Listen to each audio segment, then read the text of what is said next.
undang kita sekali bangkit berdiri.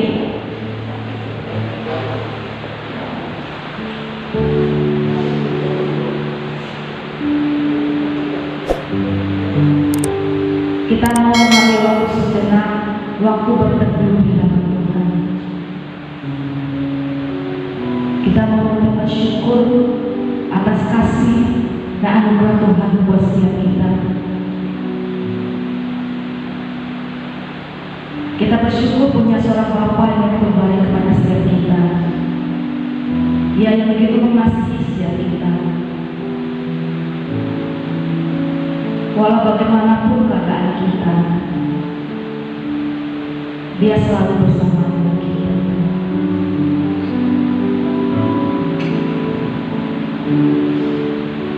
Ibadah pada pagi hari ini akan dimulai di dalam nama Allah Bapa, Allah Anak Yesus Kristus, dan Allah Roh Kudus.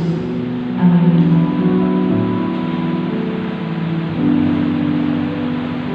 Seperti Bapa sayang pada anaknya.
bersatu Bapa.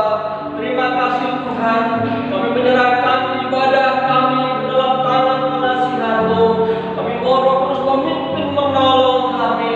Dan setiap kami yang hadir Tuhan, kami percaya kami pulang tempat ini, kami membawa berkat, sukacita, kekuatan, dan pujian dan firman yang kami terima.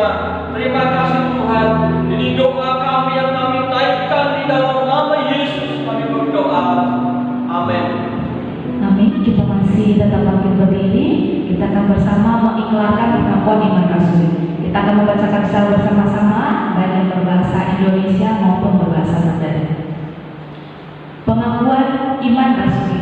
Aku percaya kepada Allah, Bapa yang Maha Kuasa, Kali langit dan bumi, dan kepada Yesus Kristus anak yang tunggal Tuhan kita, yang dikandung daripada Roh Kudus, lahir dari darah Maria, yang menderita salah anak Pontius Pilatus, disalibkan, mati dan dikuburkan, turun ke dalam kerajaan maut. Dan padanya ketiga bangkit dari yang mati, naik ke surga langsung kepada Allah, Bapa yang Maha Kuasa, dan dari sana akan datang untuk menghakimi orang hidup dan yang mati. Aku percaya kepada Roh Kudus, gereja kudus dan persekutuan orang kudus, pengampunan dosa, bangkitan dari dan hidup yang kekal. Amin. Disilahkan duduk kembali.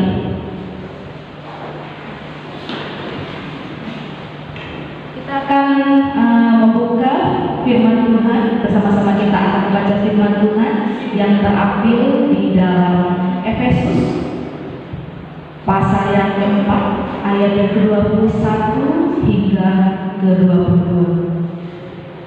Efesus pasal yang keempat, ayat yang ke-21 sampai ke-22.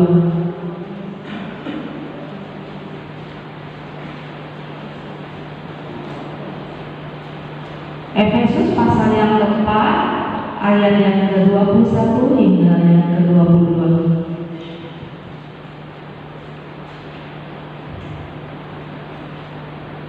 Kita akan bacakan secara bersama-sama.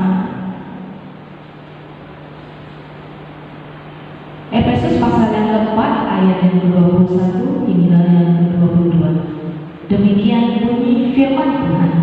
Karena kamu telah mendengar tentang Dia dan menerima pengajaran di dalam Dia, menurut kebenaran yang nyata dalam Yesus, yaitu bahwa kamu berhubung dengan kehidupan kamu yang dahulu, harus menanggalkan manusia lama yang menemui kebinasaannya oleh nafsunya yang menyesatkan. Demikianlah pembacaan firman Tuhan pada pagi hari ini. Kita akan kembali memuji Tuhan kita. Kita mau mengakukan Tuhan kita dengan satu pujian. Kita katakan puji keluarga Tuhan. Kita nyanyikan lagu ini sambil bertepuk tangan. Tuhan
kita mau fokus dan tertuju kepada firman Tuhan yang akan disampaikan oleh Guru Ija Marni. Kita mau memuji Tuhan dengan sebuah pujian, berikanku hatimu.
Kami rindu bahwa hidup kami seperti hidup Tuhan. Oleh karena itu kami rindu pagi hari ini hati kami, roh, pikiran kami diperbaharui oleh firman-Mu, sehingga kami menjadi manusia baru seperti yang Tuhan ingini. Berkati setiap kami Tuhan dengan kebenaran firman-Mu. Dialah Allah Kudus yang akan menolong kami menghargai firman Tuhan yang mengubah hidup kami. Kami juga mohon Allah Kudus yang menolong kami, memampukan kami untuk mengerti dan juga melakukan kebenaran firman-Mu. Berkati hamba-Mu, berkati setiap kami Tuhan. Dalam nama Yesus kami berdoa. Amin. Shalom. Selamat pagi. Puji nama Tuhan kalau pagi hari ini kita bukan hanya diberi kesempatan untuk beribadah, memuji Tuhan, tapi kita juga berkesempatan untuk belajar firman Tuhan yang mengubah hidup kita.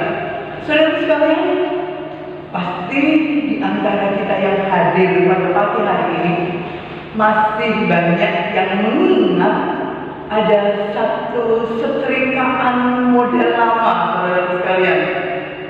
Setrikaan besi yang ada ayam, ya, ada ayam sebagai pengaitnya. Ingat? Pernah pakai? Pernah? Yang isinya arang. Kalau kita mau setrika baju, kita harus menyalakan arang sehingga membara supaya panas, ya. Dan kita setrika baju itu pakai setrika besi yang kaitannya berbentuk ayam jago. Mungkin banyak dari kita yang pernah, ya, mengalami masa-masa itu. Barang itu sekarang sudah jarang, hampir tidak ada. Ya. Barang itu menjadi barang yang berharga sekarang untuk koleksi sebagai barang-barang kuno, barang-barang yang antik. Itu barang lama yang punya nilai. Tetapi bagaimana dengan barang-barang di rumah kita yang rusak? Apakah kita akan memberi nilai? Apakah kita akan menyimpannya? Apa yang kita lakukan terhadap barang-barang itu, saudara sekalian? Kita buang, ya, tidak disimpan, tapi dibuang. Kalau bisa mendapatkan yang baru, yang lebih baik, yang lebih bisa berfungsi, saudara sekalian. Saudara sekalian, Tuhan juga menghendaki kita menjadi manusia baru. Yang lama di dalam hidup kita, diri kita harus dibuang, harus ditanggalkan. Dan pagi hari ini kita akan merenungkan firman Tuhan dengan tema mengenakan manusia baru. Kita akan kembali buka Alkitab kita di dalam Perjanjian Baru, Efesus pasalnya yang keempat.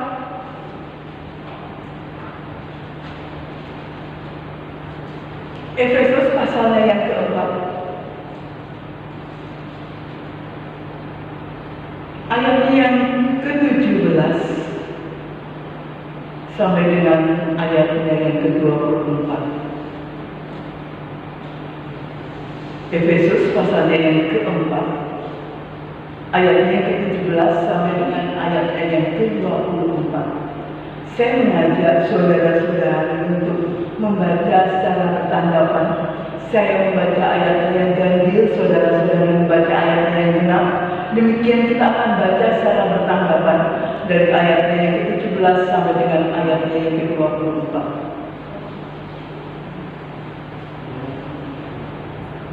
Efesus pasal 4 ayatnya yang ke-17. Sebab itu kukatakan dan kutegaskan ini kepadamu di dalam Tuhan, jangan hidup lagi sama seperti orang-orang yang tidak mengenal Allah dengan pikirannya yang sia-sia.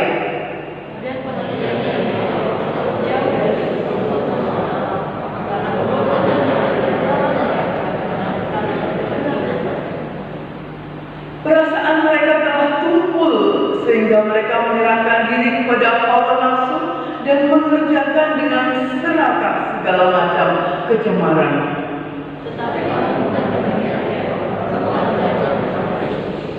Karena kamu telah mendengar tentang Dia dan menerima pengajaran di dalam Dia menurut kebenaran yang nyata dalam Yesus.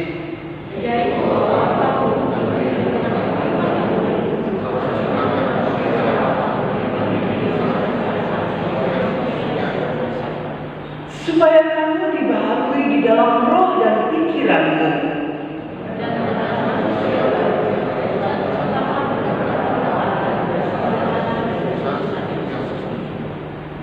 Saudara sekalian, Allah menginginkan kita mengenakan manusia baru, meninggalkan yang lama dan mengenakan yang baru. Saudara sekalian, ada satu hal yang unik dengan kata mengenakan.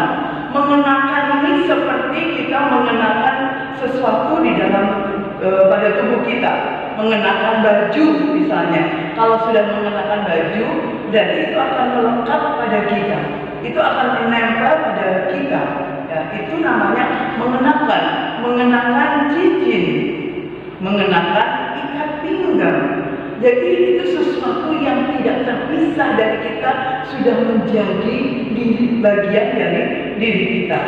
Jadi seperti mengenakan baju, manusia lama kita ditanggalkan dan kita mengenakan manusia baru, dikatakan demikian oleh firman Tuhan. Mengapa kita harus mengenakan manusia baru? Saudara sekalian, kalau kita melihat di dalam pasal sebelumnya, Rasul Paulus menyampaikan bahwa orang Efesus itu mendapatkan kasih karunia, yaitu keselamatan yang bukan karena hasil usahanya, melainkan kasih karunia Allah, melainkan anugerah Tuhan. Oleh karena itulah Rasul Paulus mengatakan seharusnya seorang yang sudah menerima Kristus, yang sudah percaya kepada Tuhan Yesus, dia harus mengenakan manusia baru. Ya. Saudaraku yang terkasih, Rasul Paulus berkata, jangan seperti orang yang tidak mengenal Allah. Saudara sekalian, kota Efesus adalah satu kota besar, ya, satu kota besar pada zaman itu yang di dalamnya ada kuil Dewi Artemis, ya, yang merupakan salah satu sesembahan orang Efesus. Ya.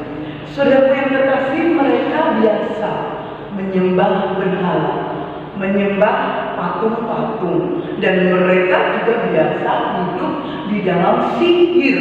Itu sudah menjadi hal yang biasa bagi orang-orang Efesus. Oleh karena itu Rasul Paulus mengatakan supaya jemaat Efesus tidak menjadi sama dengan orang-orang di sekitarnya yang belum mengenal Tuhan Yesus sebagai Tuhan dan Juru Selamatnya.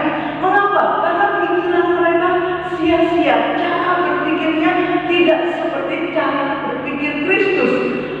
Dan mereka memikirkan hal-hal yang bersifat sementara, dan hidup mereka dikatakan jauh dari persekutuan dengan Allah. Hidup mereka jauh dari Allah, dan mereka menyerah kepada nafsu, hawa nafsu. Kalau ada muncul hawa nafsu di dalam dirinya, mereka yang melakukan begitu saja. Tidak ada usaha bagaimana untuk mengendalikan hawa nafsu yang ada di dalam hidup mereka. Itulah hidup orang yang tidak mengenal Allah. Dan Rasul Paulus katakan jemaat di Efesus jangan memiliki gaya hidup, cara hidup seperti orang yang belum mengenal Tuhan. Saudaraku yang terkasih, mereka harus mengenakan manusia baru, karena mereka sudah mendapat kasih karunia keselamatan di dalam Yesus. Jadi saudara dan saya yang sudah percaya kepada Tuhan Yesus harus memiliki hidup yang berbeda. Jangan sampai orang di luar sana, kerabat kita, keluarga kita mengatakan, kamu ke gereja dan nggak ke gereja kok sama saja ya. Kamu 10 tahun yang lalu gitu, sekarang masih begitu juga. Dulu 10 tahun yang lalu kalau marah nggak karu-karuan, sekarang masih juga. Saudara sekalian, harusnya ini tidak terjadi pada kita, dan perkataan itu tidak ditujukan kepada kita, karena kita sudah memiliki perubahan hidup. Saudara sekalian, kita sudah kenal Tuhan, pasti harus memiliki kehidupan yang berbeda. Kenal Tuhan sama nggak kenal Tuhan mesti beda. Saudara sekalian, ada seorang bilang begini, saya kalau marah ya meledak itu, tapi habis itu sudah, kata orang itu. Kemudian yang satu nyautin, iya sih memang kamu meledak, habis meledak kamu sudah, tapi jangan lupa kamu melihat bom. Kalau meledak, memang meledak, udah habis meledak, tapi kerusakannya Coba bayangkan, kamu mestinya juga berpikir seperti itu tentang kemarahan, kata orang tersebut sekalian. Jadi kita mesti ada perubahan, termasuk di dalam cara marah kita. Kita dulu dengan kita yang sekarang mesti ada perbedaan dan perubahan. Saudara sekalian, Rasul Paulus berkata bahwa jemaat di Efesus, orang percaya secara keseluruhan harus menjadi manusia baru karena sudah mengenal Kristus. Saudara, ini dipakai kata mengenal, bukan tahu. Ya, kalau tahu ya orang hanya tahu, ya tahu, tapi nggak kenal. Ya, kalau kita mengenal itu ada proses yang kita lalui, tahu orang itu, bergaul dengan orang itu, sehingga kita mengenal siapa orang itu. Saudara sekalian, kita dengan Kristus mengenal, bukan tahu. Kalau mengenal itu berarti ada proses yang kita lalui, ya, kita tahu Tuhan, kemudian kita mengalami pengalaman bersama dengan Tuhan, sehingga kita memiliki hubungan, kita memiliki proses, ya, hubungan dengan Kristus. Kalau kita memiliki hubungan dengan Kristus, kita mengenal Kristus, pasti kita tahu apa yang Kristus mau dan Kristus tidak mau. Nah, kalau kita sudah kenal Kristus, kita tahu apa yang Kristus mau dan kita melakukannya. Salah satunya yaitu kita menjadi manusia yang berubah, menjadi manusia yang baru. Karena kita sudah kenal apa yang dimau oleh Tuhan. Melalui proses kita bersekutu dengan Tuhan, melalui proses kita belajar firman Tuhan, melalui proses kita berdoa, berbicara kepada Tuhan, kita diubahkan. Kita diubahkan. Dan seorang yang kenal Kristus harusnya sudah mengalami perubahan. Kalau kita nggak mengalami perubahan, satu tanda besar, mungkin kita hanya tahu tentang Kristus, tetapi kita tidak kenal dengan Kristus. Kemudian saudara sekalian, Rasul Paulus juga berkata di dalam ayatnya 21, kita harus menjadi manusia baru karena kita sudah diajar tentang Kristus. Saudara sekalian, tujuan belajar adalah kita mengalami satu perubahan, ya, betul ya, dulu ya. Kita belajar supaya kita mengalami perubahan. Perubahan di dalam banyak hal, dari nggak tahu menjadi tahu. Ya, ada perubahan pemahaman, ada perubahan tingkah laku. Dan dikatakan jemaat di Efesus sudah diajar tentang Kristus, yang seharusnya dari proses belajar itu ada satu perubahan. Ya, guru stres, saudara sekalian, kalau muridnya nggak berubah-berubah dari masuk sampai belajar 1 tahun nggak ada perubahan, guru bisa stres, saudara sekalian, karena salah satu yang diharapkan daripada proses belajar adalah perubahan hidup.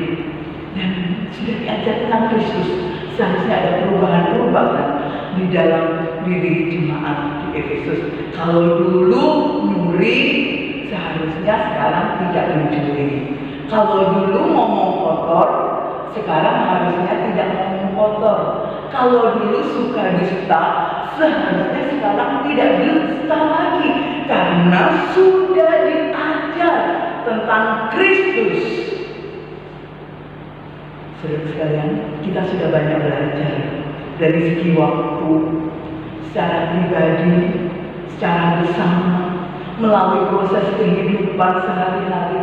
Kita sudah diajar tentang Kristus di dalamnya. Seharusnya kita juga mengalami satu perubahan dari manusia lama menjadi manusia baru. Saudaraku yang terkasih di dalam nama Tuhan Yesus, kita harus juga berubah, ya, meninggalkan kebiasaan lama kita menuju satu kebiasaan baru. Ini memang tidak mudah. Ini tidak berlangsung sekejap waktu kita percaya pada Tuhan Yesus. Itu perlu waktu. Waktu Tuhan berikan kepada masing-masing kita tidak sama. Mungkin Tuhan memberikan waktu perubahan 50 tahun. Ada yang 70 tahun. Mungkin nggak sampai 50 tahun. Tergantung kasih karunia Tuhan di dalam memberi waktu kehidupan bagi masing-masing kita. Jadi selama kita hidup, itu harus menjadi proses bagi kita untuk berubah. Kalau sudah selesai, kita tidak berubah lagi. Perubahan kita lakukan selama kita masih hidup. Dan itu harus ada keinginan dari kita. Memang ada lagu yang mengatakan Yesus mengubahku. Tetapi tidak semata-mata Tuhan saja yang mengubah kita. Harus ada kesediaan dari kita untuk berubah dan diubah. Banyak orang maunya seperti Tuhan Yesus, ya, sampai selama-lamanya tidak berubah, ya kan? Tuhan Yesus tidak berubah. Nyautin, aku juga. Saudara sekalian, tidak bisa demikian. Kita harus berubah karena kita tidak sama dengan Tuhan Yesus. Kita tidak bisa berkata, aku itu loh begini, dari dulu loh begini, sampai besok loh begini, susah aku berubah. Kalau sudah begitu, itu sudah susah untuk diubah. Karena salah satu syarat perubahan adalah kita harus bersedia untuk berubah dan diubah. Saudara yang terkasih, firman Tuhan mengatakan kepada kita supaya kita dibaharui, ya, supaya kamu dibaharui di dalam roh dan pikiranmu. Saudara sekalian, ada satu hal yang menarik dari dibaharui. Dibaharui ini sudah ada, ya, kemudian diubah supaya kualitasnya berubah menjadi lebih tinggi lagi. Dan perubahan itu dimulai dari pikiran, ya. Pikirannya baik, kelakuannya baik. Pikirannya kotor, kelakuannya kotor. Pikirannya, ya, rusak, kelakuannya rusak. Jadi perubahan di sini dimulai dari pikiran, saudara sekalian. Ya, perubahan dimulai dari pikiran. Bisa saja seorang berubah tingkah laku, bisa saja, ya, gampang, ya, seperti kita main sandiwara gitu, ya, seakan-akan kita melakukan yang baik, tapi itu bersifat hanya sementara. Jadi yang harus dirubah adalah pikirannya, karena pikiran adalah dasar bagi kita bertindak melakukan sesuatu. Saudara sekalian, pada zaman itu orang biasa melakukan sesuatu yang tidak baik, dosa, ya, perbuatan-perbuatan kotor, itu satu hal yang biasa. Kenapa saudara sekalian? Karena pikirannya yang menjadi dasar daripada tindakannya, yaitu tubuh itu jahat, ya. Tubuh itu akan hancur. Jadi orang boleh melakukan apa saja dengan tubuhnya, mau berzina, mau ngomong kotor, mau mencuri, mau apapun, itu tidak menjadi masalah. Itu adalah pemikiran pada waktu itu yang berkembang, saudara sekalian, yang menganggap tubuh ini jahat dan baru roh jiwa yang baik. Karena dasar pemikiran yang salah seperti itu, orang bisa berbuat apa saja, melakukan apa saja tanpa merasa bersalah, dan itu sudah menjadi biasa. Oleh karena itu pikiran harus dirubah. Bagaimana merubah pikiran kita? Merubah pikiran kita berarti kita memasukkan, ya, hal-hal yang benar di dalam pikiran kita. Ya. Dari situ yang kotor akan dihilangkan. Mencuci pikiran kita, memasukkan sesuatu yang mulia, sesuatu yang baik, sesuatu yang berkenan kepada Tuhan dimasukkan di dalam pikiran kita. Jadi makin kita memasukkan banyak sesuatu yang baik, itu akan mengubah pikiran kita. Nah, kalau pikiran kita sudah diubah, maka tindakan kita, kelakuan kita itu akan diubahkan. Saudara sekalian, kita perlu belajar firman Tuhan, mengisi hidup kita dengan firman Tuhan. Jadi yang ada di dalam pikiran kita itu adalah firman Tuhan. Caranya kita memikirkannya. Ya, kita memikirkan firman Tuhan itu. Jangan memikirkan firman Tuhan hanya di gereja. Kita memikirkan Tuhan di dalam kehidupan kita. Kita renungkan, kita pikirkan, ya, kita bicarakan. Kemudian kita juga merenungkan, kita menyimpan firman Tuhan itu di dalam hati. Itu akan membentuk pemikiran kita menjadi pikiran seperti Kristus. Jadi pikiran seorang yang sudah percaya kepada Kristus itu seharusnya pikirannya seperti Kristus. Apa yang Kristus pikirkan itu yang kita pikirkan. Apa yang Kristus pikirkan? Ya, menyenangkan hati Bapa, melakukan kehendak Tuhan, itu pikiran Kristus. Apakah pikiran saudara dan saya seperti itu? Kalau pikiran saudara dan saya nggak seperti itu, ya, kita belum berpikiran seperti Kristus. Saudaraku, Rasul Paulus juga mengatakan kepada jemaat di Efesus, sudah diberikan gembala-gembala, pengajar-pengajar, untuk apa? Menolong perubahan pikiran yang akan mengubah tingkah laku dari manusia lama menjadi manusia yang baru. Saudara sekalian, Rasul Paulus kemudian di bagian selanjutnya itu mengatakan tentang perubahan hidup, tentang bukti nyata manusia baru. Dia mengatakan yaitu orang yang dulu, ya, suka mencuri, tidak mencuri lagi. Itu di dalam ayat yang ke-28. Kemudian kalau marah dengan cara yang tepat, yaitu marah tapi tidak berbuat dosa. Sebenarnya marah itu enggak dosa, saudara sekalian. Yang dosa itu caranya dan akibatnya, ya kan? Karena marah orang bisa membunuh. Dosanya membunuh. Karena marah orang menyakiti hati saudaranya. Jadi seorang yang sudah menjadi manusia baru, pikirannya diubah, itu akan nyata di dalam sikapnya. Yang dulu marah gak karuan, sekarang marahnya terarah.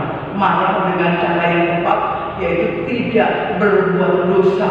Kalau dulu pendendam, sekarang tidak menyimpan amarah. Ya, kalau dulu ngomong kotor, sekarang tidak ngomong kotor, tapi ngomongnya sesuatu yang perlu, sesuatu yang membangun, sesuatu yang menjadi berkat. Ya, menguatkan orang, kata-kata yang memberikan semangat, itu adalah kata-kata yang baik, yang melawan daripada kata-kata kotor. Enggak pahit, enggak mengalami kepahitan lagi, enggak menyimpan kepahitan lagi. Itu adalah manusia baru yang nyata dari perubahan pikiran. Oleh karena itu, saudara sekalian, mari kita belajar untuk menuju kedewasaan rohani. Kita meninggalkan sifat-sifat lama kita. Kita meninggalkan manusia lama kita. Dan kita punya kesediaan untuk diajar, untuk belajar, untuk berubah, dan untuk diubah. Sehingga kita sungguh-sungguh mengenalkan manusia baru. Kita buang yang lama, kita pakai yang baru. Tetapi nanti jangan salah aplikasi, saudara sekalian. Istri lama jangan dibuang, cari yang baru, ya. Yang lama, yang nggak baik, sifat-sifat itu yang dibuang, saudara sekalian. Jangan juga pacar yang lama tinggalin karena khotbah hari ini cari pacar yang baru, bukan. Ya, kita mau pikiran kita diubah menjadi pikiran seperti Kristus. Kita memiliki kelembutan hati untuk diubah dan untuk berubah, dan kita akan meninggalkan sifat-sifat lama kita. Mari kita menuju kedewasaan rohani, kedewasaan di dalam Kristus dengan membuang manusia lama, menanggalkan manusia lama, dan mengenakan manusia baru melalui perubahan roh dan pikiran kita. Mari kita berdoa.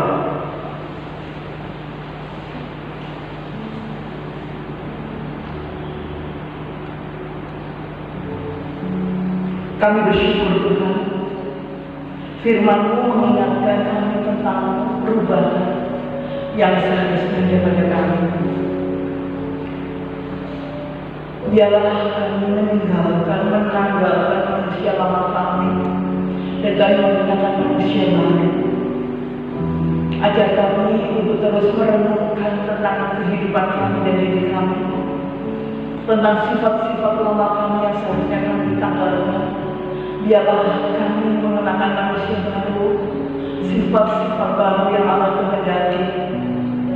Ubah hati kami Tuhan, ubah pikiran kami, berikan kami kesediaan berubah dan berubah. Terima kasih banyak Tuhan. Berkati setiap kami dan biar setiap kami boleh mengalami perubahan di dalam Tuhan. Dalam nama Yesus kita berdoa. Amin. Mari kita bersama-sama berdiri. Kita akan mengakhiri ibadah kita. Kita akan mengagungkan Tuhan, memuji Allah Bapa kita, Allah Putra dan Allah Kudus dengan menaikkan doksologi. Kau berkata sebagai mereka terjadi.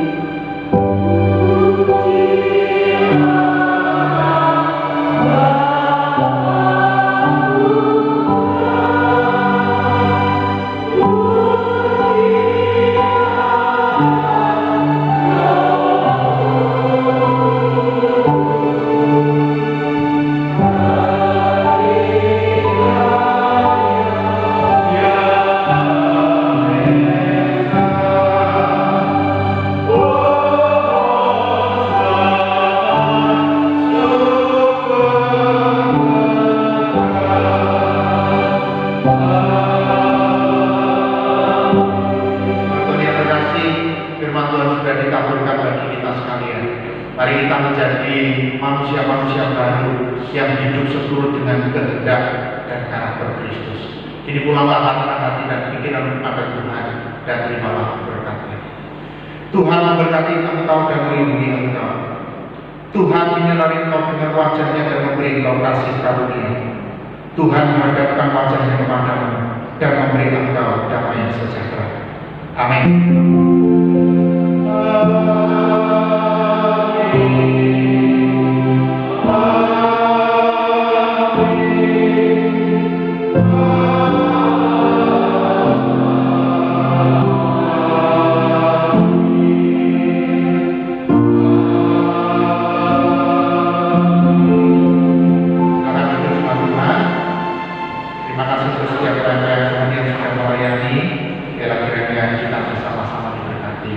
Selamat pagi dan selamat pulang kembali saudara kita sekalian.